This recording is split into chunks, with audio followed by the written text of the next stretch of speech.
Sovereignty is not only a right, it's also a responsibility. It's not only an opportunity, it's also a challenge.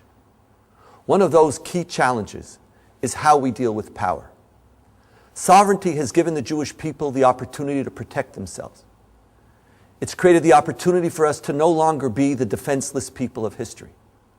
But at the same time, it creates for us the responsibility of dealing with power justly.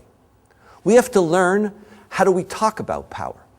We have to develop a narrative of power because for 2,000 years, we looked at power from the outside. How does a Jewish nation think about power? How do we as Jews talk about power? Are we comfortable with it, or are we uncomfortable with it? How we answer that question will be a key dimension in our ability to think about the role of Israel in our lives.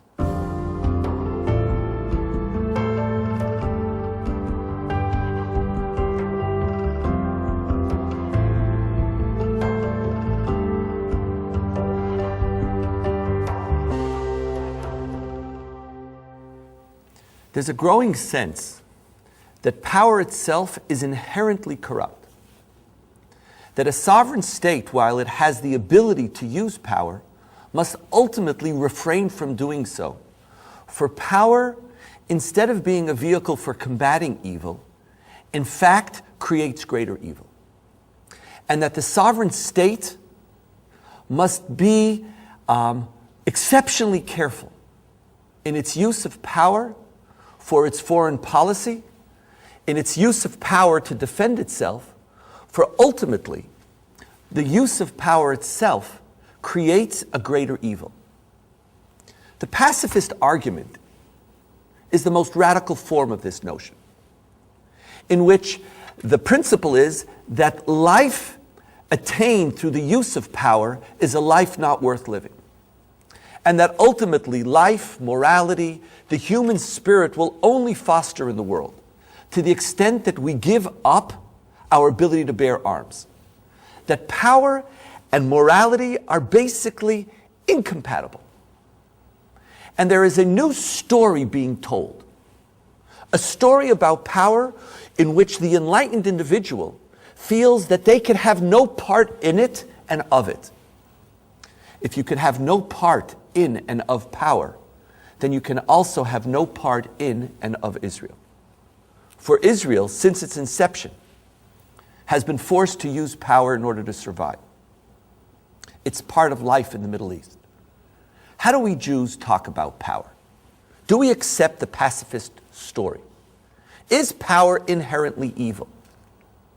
Is the use of power fundamentally unjust? Jews, even though for most of our history the use of power was an aspiration, we actually developed a very profound and complicated and complex narrative about power. This story of power is the story that I'd like to tell today. It's not a case for power, but rather it's the way Jews assimilated their value system and their particular experiences in history in order to articulate for themselves an approach to the use of power which should guide us as Jews. The beginning of the conversation about power in our tradition must begin in Genesis 9, which reminds us that whenever you do anything to another human being, whenever you are exercising power or effectuating in any way their lives, the first thing that you have to remember is that all people are created in the image of God. Whoever sheds blood is shedding that which was created in the image of God. Human life, as that which has inherent and infinite value, must be at the foundation of any conversation. In other words, we don't use it lightly. We don't cause damage and harm lightly. At the beginning, before you start, the core of our conversation about power speaks about our moral obligation to preserve, to protect, and to avoid the shedding of blood. At the same time, we encounter a unique and really profound shift of our tradition, in which the responsibility to human beings, which grows out of their being in the image of God, ultimately creates a vision in which you are also a human being.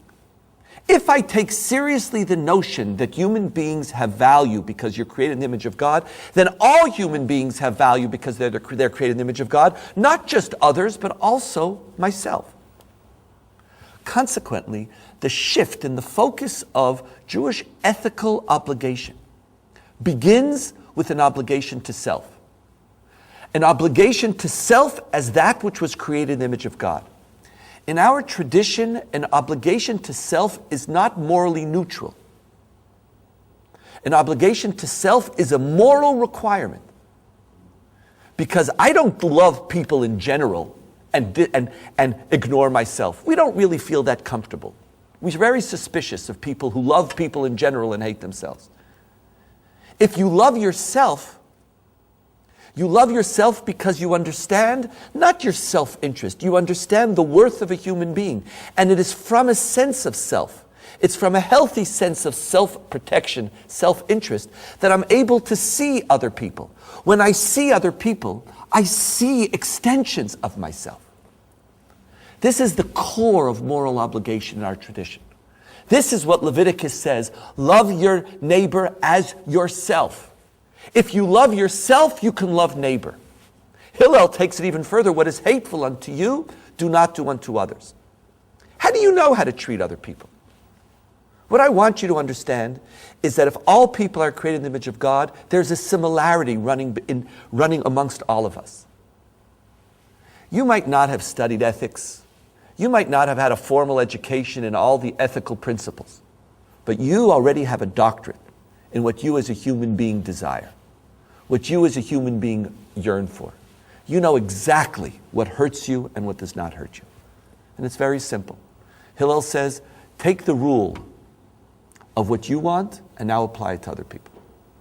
In other words, this notion of people being created in the image of God creates a chain, a consistency across the board, starting with self created in the image of God, starting with a sense of the right of self-preservation, of the obligation of self-preservation, the moral responsibility of self-preservation, the obligation that if someone threatens your life, you're not supposed to sacrifice it, and if you sacrifice it unnecessarily, you're guilty of murder of self.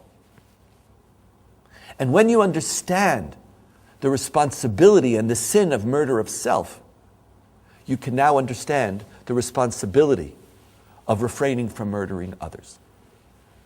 So the Jewish narrative of power starts with a sense, on the one hand, of the infinite value of all humankind, but that serves as the foundation for beginning a conversation and an awareness of self, ultimately leading to the rabbinic dictum, V'chai achicha imach, that your brother or sister must live with you.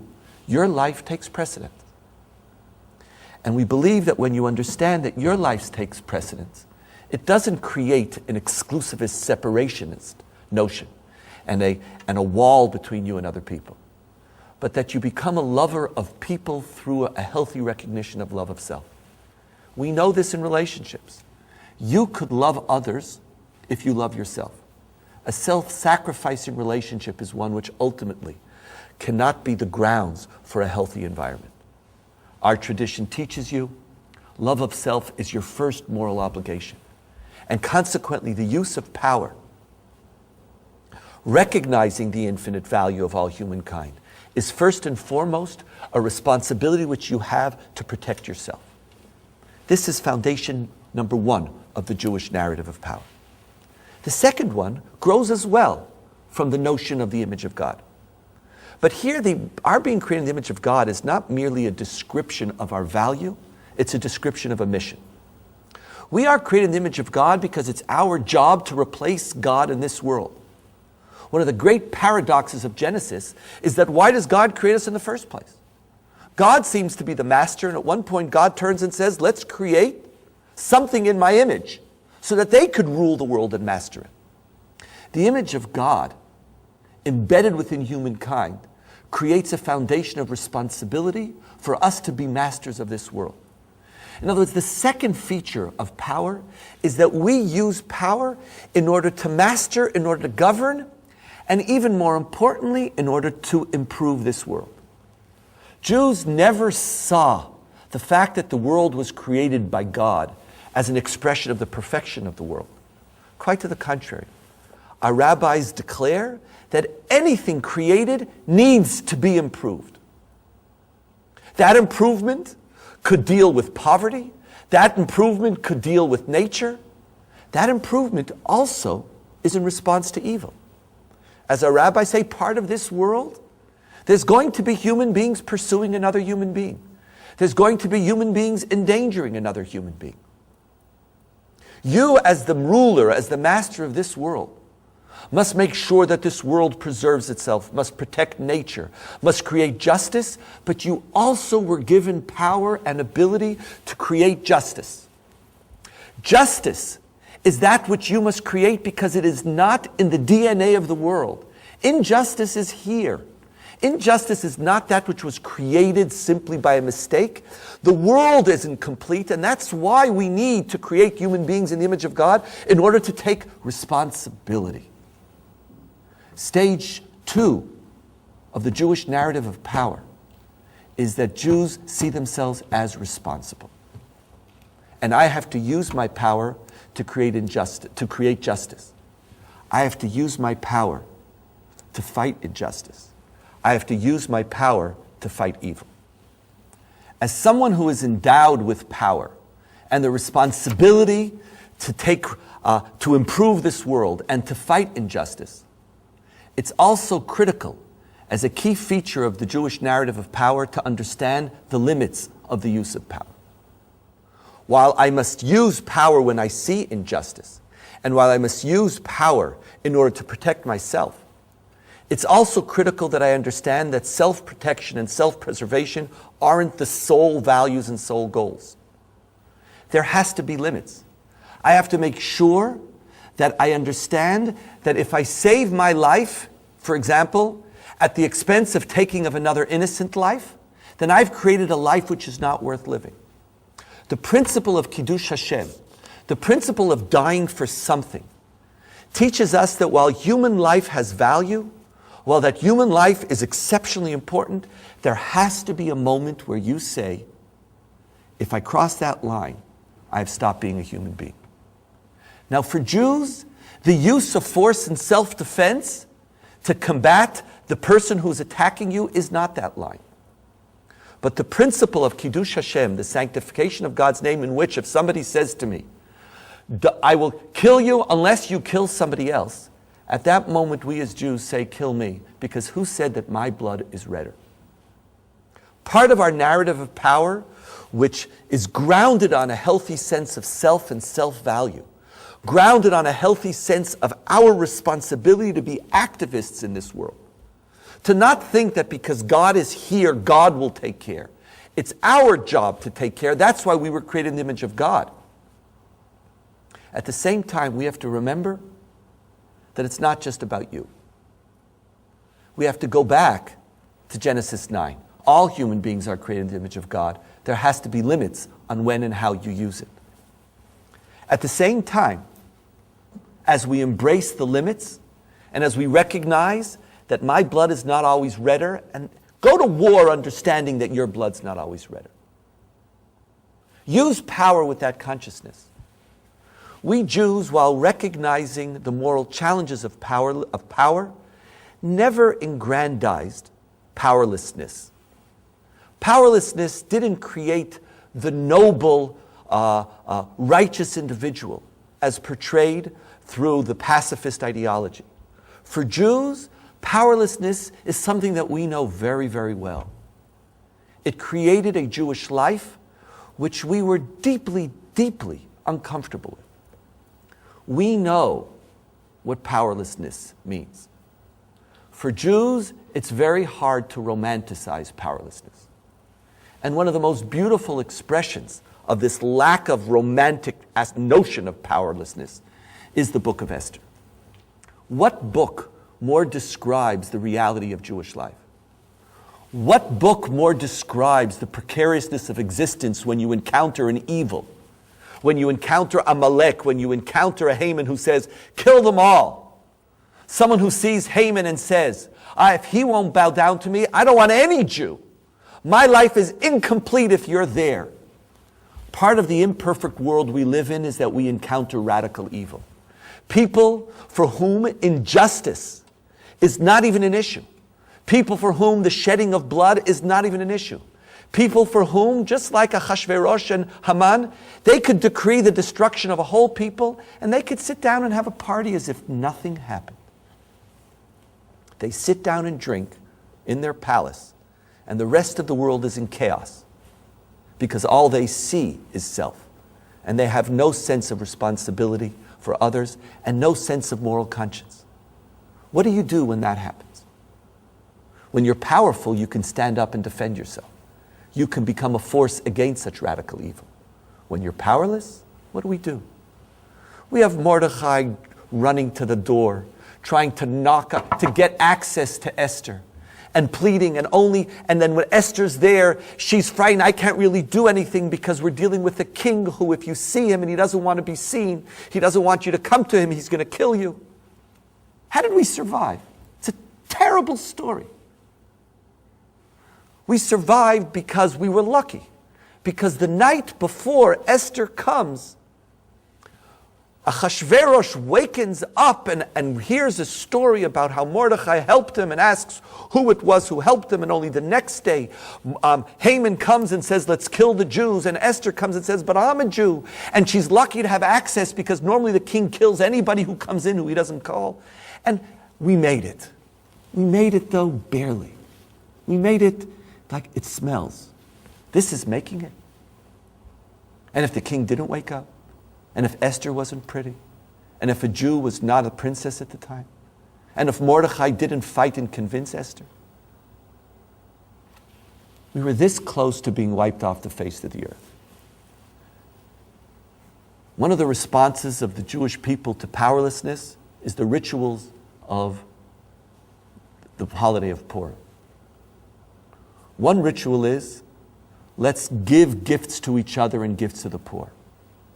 One response to powerlessness is, let's take responsibility for injustice that we could change.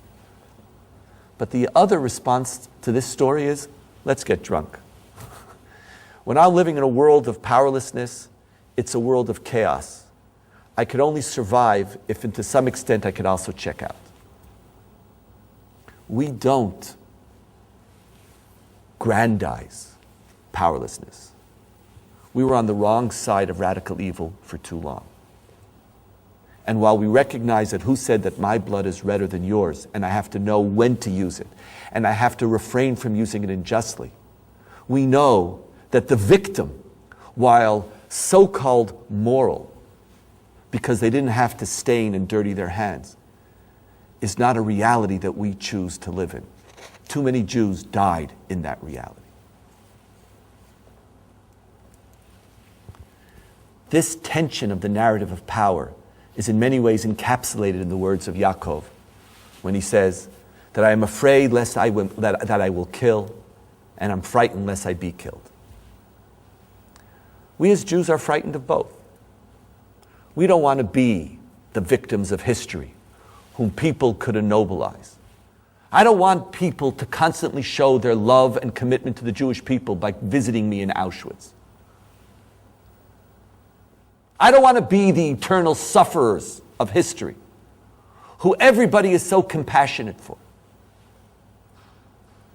Power says no. I love the fact that I can now protect myself.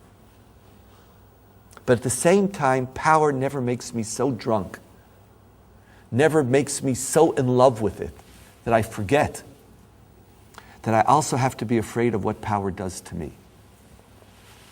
And ultimately, our tradition teaches that David is not able to build the temple because he had to use power, because his hands were stained with blood. Our tradition teaches us that as Jews, we know that we are responsible to improve this world. We know that we're responsible to be God's agents here, to make sure that this is a world of justice, and that we're responsible to stand up tall and proud and protect those who are suffering, and to use our power to fight radical evil.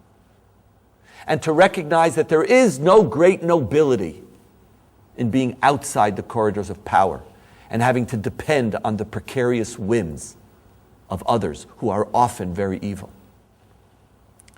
We yearn for a day when nations will not take up sword against nation. We yearn for a day when radical evil will cease.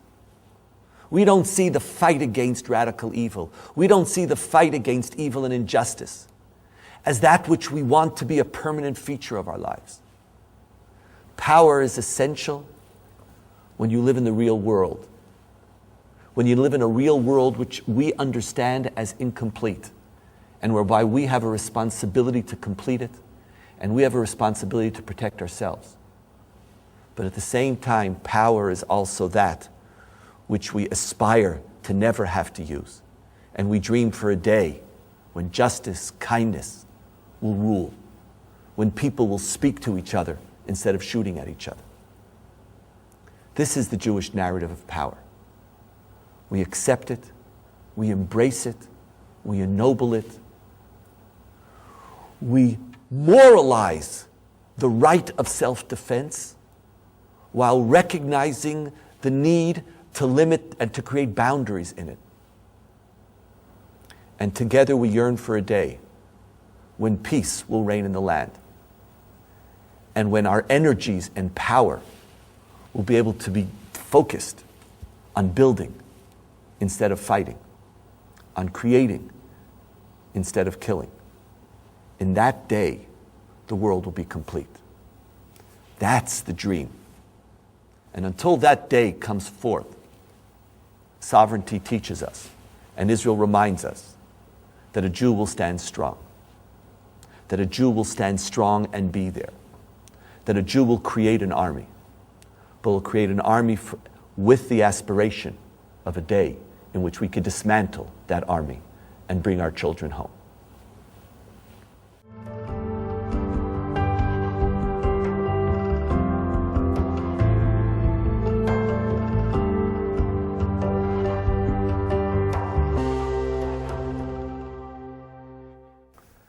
Power is something essential to the reality which is the state of Israel.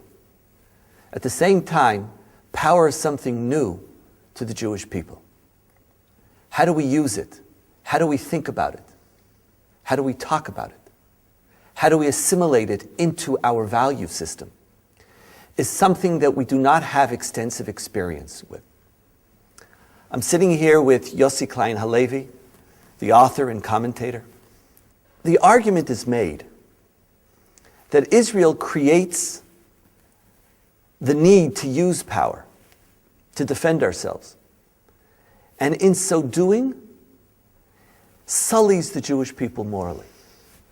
There's something more noble and wonderful about the status of the Jew before we had to become tankists and pilots.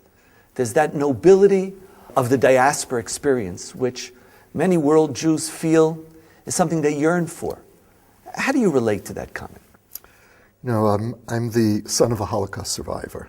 And I think that if my father were sitting here instead of me and were asked that question, he'd slap me in the face. He wouldn't understand the question. 60 years ago, no Jew would have understood that question. And in a sense, the squeamishness with power that we now allow ourselves to feel is an expression of just how successful Jewish power has been. It has freed us from the terrible practical and also psychological consequences, the deformity of powerlessness, which is what Jews rebelled against 60 years ago. So you're almost pointing to a paradox, that the critique of power is only possible if you're very, very powerful. Exactly. When you're in a condition of powerlessness, then you lack the responsibility for your actions, and you can live in a kind of a fantasy world, a projection of yourself as being the most powerful person or the most powerful collective, because you don't test yourself in reality. You don't test yourself in history. The basic premise of Judaism in all areas is responsibility. You test the premises of Judaism in the real world. But let's push this a little bit. We could say to a Jew living in the 21st century, only 60 years ago, it would have been senseless. But I don't live 60 years ago. I live now in, for example, in North America, where I feel relatively safe, and I feel more moral in the North American, and more Jewish in the North American experience than the reality of Israel, which forces me to do things that, frankly, are either un-Jewish or I feel are morally problematic. I don't prefer Auschwitz over Jerusalem. That's yesterday. That's your father's dilemma. But your children, my children's dilemma is, should I take Palo Alto over Jerusalem? The experience of recollectivizing the Jewish people, of reconstituting ourselves as a people, requires the mechanism of self-defense. That's for the most practical reasons.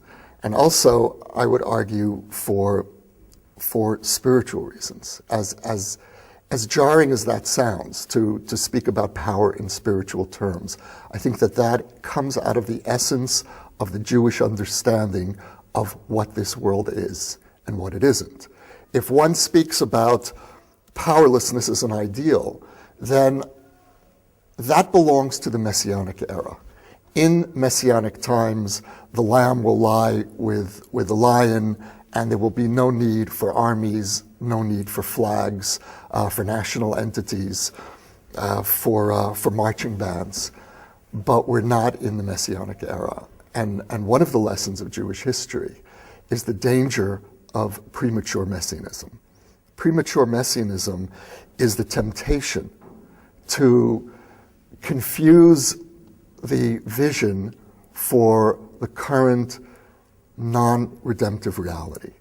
And in a non-redemptive world, or let's say a pre-redemptive world, if one wants to speak really in the optimistic language of Judaism, I have the responsibility, on the one hand, to move gradually toward a state of redemption, and at the same time to ensure that I can protect myself, my family, my people, in a world in which enemies have not disappeared. So when I feel sullied by power and I want to relinquish it, I'm basically assuming that I'm already, because I don't want to use power, I'm in a redemptive reality. Yes, and you are escaping, you're fleeing from your responsibility of dealing with the messy reality of a pre-redemptive world. Now, does Israel create more of that mess? Is Israel both creating the gift of power and its need at the same time? Yes. Yes, if we're honest with ourselves, I think we have to admit that Israel has created a set of dilemmas that we haven't experienced before. The dilemma of occupation, for example, the dilemma of how to fight an asymmetrical war with basic ethical standards. These are dilemmas that we have not experienced before, but they are profound challenges to force us to dredge up from our ethical and religious tradition an answer to dilemmas that are existential. How do you use power, not just justly, but how do you use power Jewishly? I think that we need to begin by remembering two biblical injunctions. And these are two voices of Jewish history to our generation in particular. The first biblical injunction is to remember that we were strangers in the land of Egypt. And the consequence of that injunction is remember not to do unto others what was done to you. Don't be brutal. The second biblical commandment is to remember what Amalek, the tribe of Amalek, did to you when you were leaving the land of Egypt and searching for water in the desert. Amalek is the mythic or the archetypal symbol in Jewish history of the genocidal enemy, the enemy who attacks the Jewish people without provocation. And the injunction to remember Amalek is to remember that we live in a world in which genocide is possible, in which there are enemies who will attack us without provocation. And the consequence of that injunction to remember is don't be naive. So if we approach power with these two polar opposite sensibilities, remember that you were strangers in the land of Egypt, don't be brutal. Remember that you live in potentially a world with genocidal enemies, and don't be naive. Then you always need to be balancing these two injunctions. And if we manage to do that, we won't necessarily respond to every challenge in the, quote, correct way with the right balance of formula. But at least we'll know that we're deeply engaged with what Jewish history and Jewish values demand of us. Could you balance it? You speak about the need to balance it. But one of the things that you worry about sometimes is that does power tend to take over and to become intoxicating? And precisely as Jews who were slaves in Egypt, precisely because we have such a history of powerlessness, that we are so frightened of returning to it that we don't learn the lesson of not being brutal. We learn the lesson of never allow yourself to be powerless. And then power becomes a value which defines you, defines the way you walk in the world. And as such, doesn't it become profoundly corrupting? There's always that danger, especially when you're facing a relentless challenge to your existence, as we have faced for the last 6 decades, and when you're facing enemies who openly invoke and celebrate a genocidal theology, which is the case in terms of our jihadist enemies today. But you know, when I look at Israeli society today and compare Israeli society to the early years of the state, I see a substantial lessening in the militarist culture. In the early years of the state, there was this deep Jewish need to celebrate power, to prove that we weren't sheep to slaughter, that terrible and inaccurate imagery.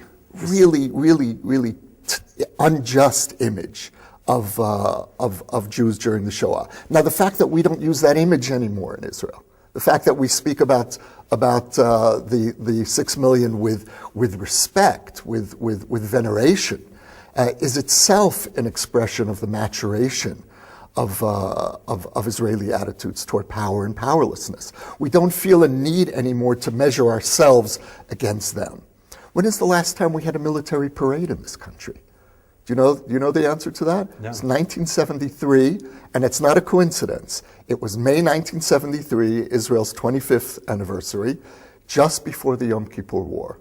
The Yom Kippur War was the demarcation between these two eras of the Israeli approach to power. You couldn't get people to go out to line up on the streets today for a military parade. It's just not part of our culture anymore. Is that the same, by the way, with world Jewry? Is world Jewry as ambivalent or as less celebratory about power as Israelis are? I would almost posit it this way. Is there a bifurcation in world Jewry? Some for whom Israel's power is a source of embarrassment, and for others, Israel's power is a source of veneration. There's almost two different Israels. And in many ways, they're almost mutually incompatible with each other. It's a very interesting dichotomy. And if you take that to our situation, I think that what's happened here, because we live with power, is that we've grown accustomed to it. Now, that has its own dangers. But there is much more of an Israeli ability to, I would say, avoid those two extremes of either venerating power or cringing from power. And that, I think, points to again, a kind of a maturation here. So does world Jewry require that same maturation in your mind? I think that world Jewry has benefited substantially from the experience of Israeli power. Look, the turning point, take Soviet Jewry, for example, the turning point in the Jewish awakening of Soviet Jewry was the Six-Day War. And that's not a coincidence. For Soviet Jewry, the Six-Day War proved that the taunts of the anti-Semites in the Soviet Union in those days, to the effect that Jews are cowards, or that there was a famous saying, an infamous saying on the part of Soviet anti-Semites, that Ivan fought at the front in World War II and Abraham hid in Tashkent. And suddenly Soviet Jews felt, well, wait a minute, we're not cowards. And it inspired a whole generation of return to Jewish identity. The fact that we have 1 million Jews living today in the state of Israel, and 500,000 Jews, Soviet Jews, living in the United States, is a direct consequence of the empowerment of the projection of Israeli pride and the dignity of self-defense. Sometimes I feel that the attitudes towards power are judged on a public relations level. That David does much better than Goliath. Much better than Goliath. He plays, you want to identify with the David. Obviously, actually, David's interesting because he did win. He didn't lose. He did win.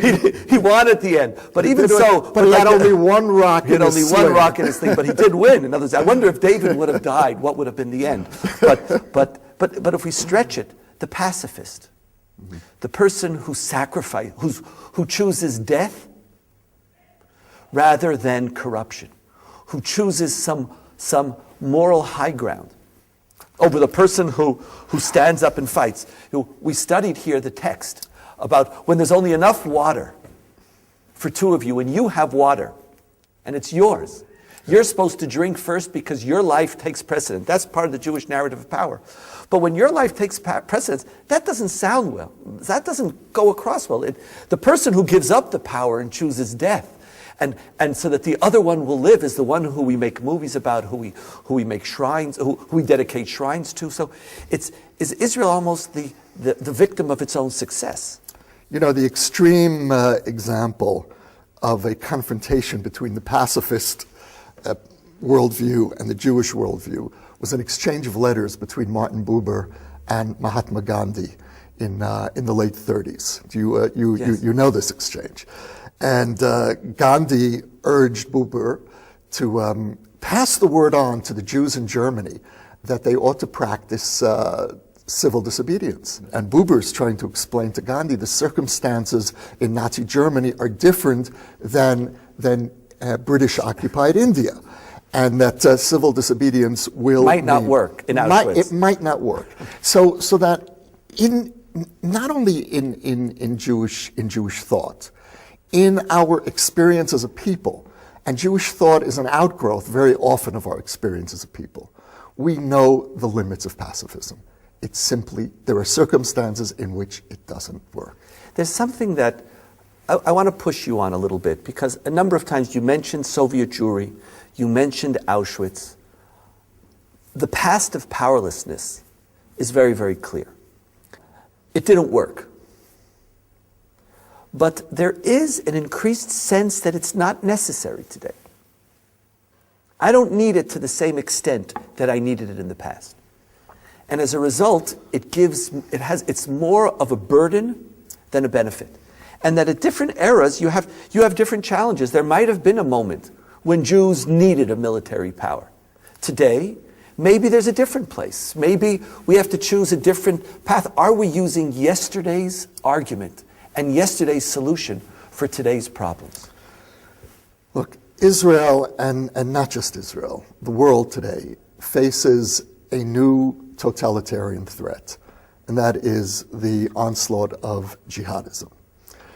And for whatever reason, and as a religious Jew I believe there is a reason, we find ourselves on the front line of that threat. We are the target of choice for the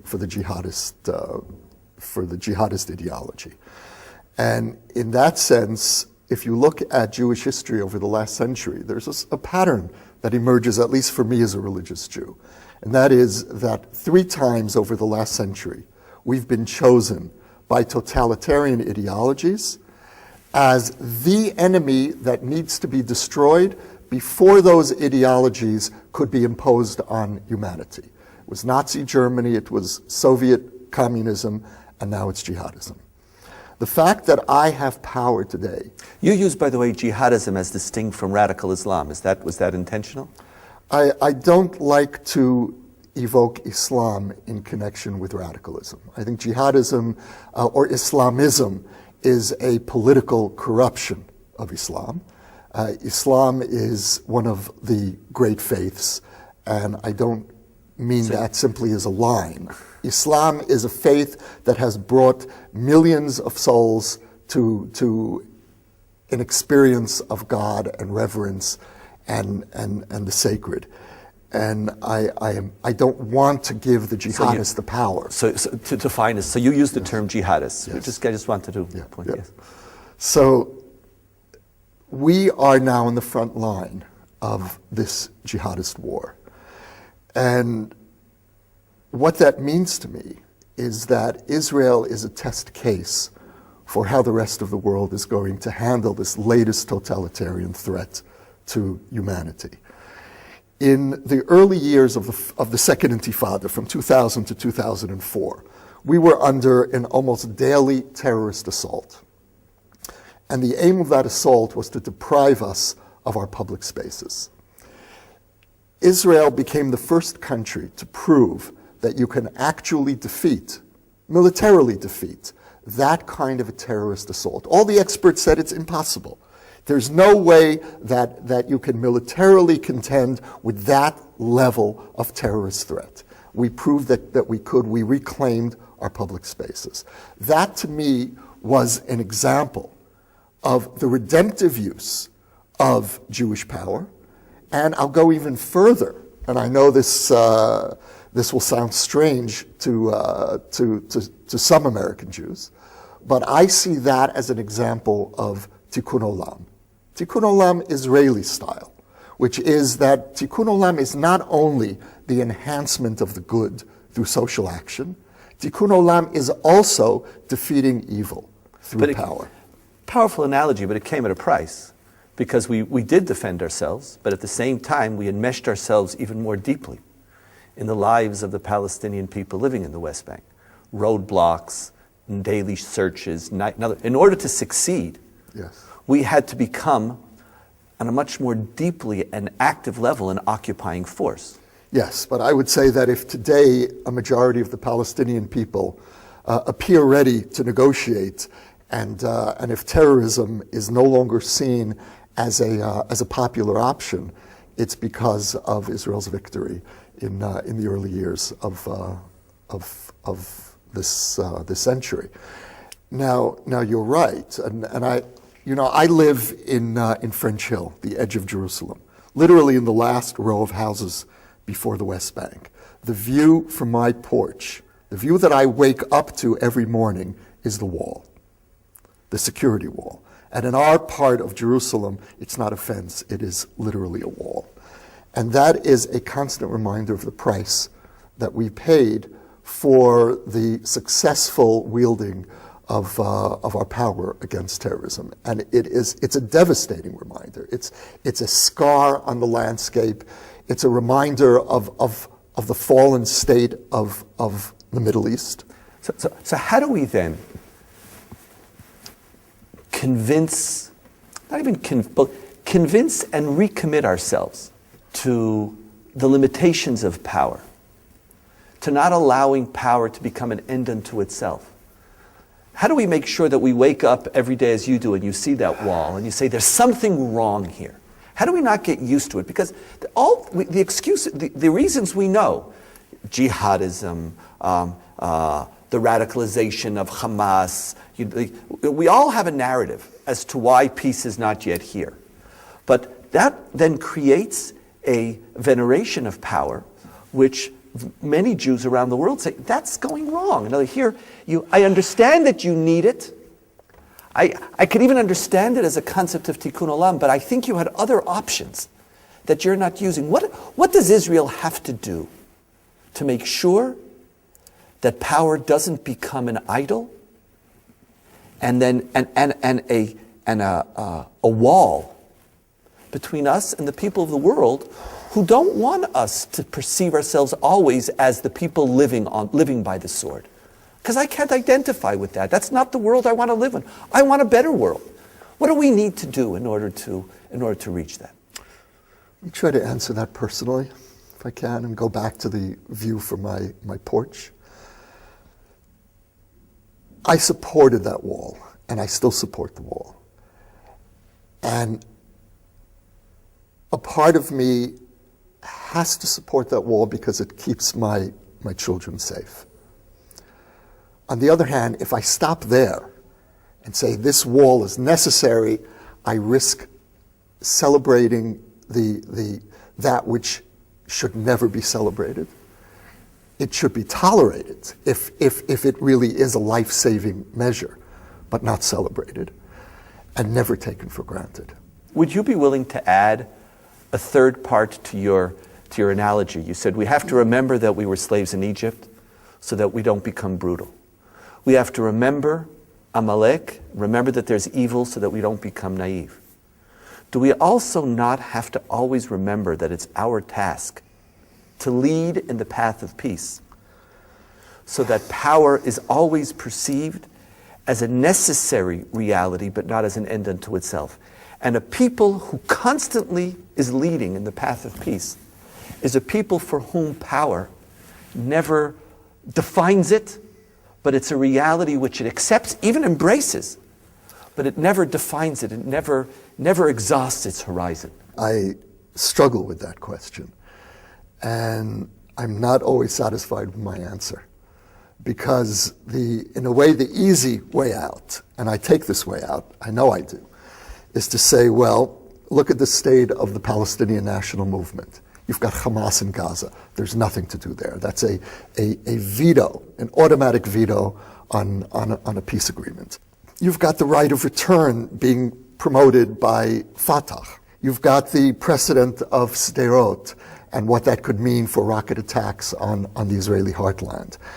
And I fear, this is a terrible thing to say, but I fear a peace agreement that will leave us in a position where we will not be able to defend ourselves. And the consequence of that, the terrible consequence of the collapse of the Oslo process and those years of vulnerability, living with the suicide bombings. And I raised 2 teenage children during those years in Jerusalem. That has created a wall in me. And I crave peace. Tear down that wall. Yes. I crave peace. Tear down that wall. I need peace, not only for practical reasons, for the reasons that you said, in order to be faithful to Jewish history, in order to be faithful to Judaism. And this is the struggle that I'm constantly up against. And because we're talking about Judaism, there's nothing abstract in this question. It's constantly tested in the real world, in our situation as Israelis. The real world, a non-redemptive world. Those are the categories that we have to use when we think about power. Part of that real world are life and death issues. Part of that real world are issues of security. But at the same time, part of that world is to create a Jewish one, in which morality, striving for peace, striving for decency, and striving for survival are all part of one's considerations as one tries to build a moral and powerful state of Israel. Thank you very, very much, Yossi. Thank you, Daniel.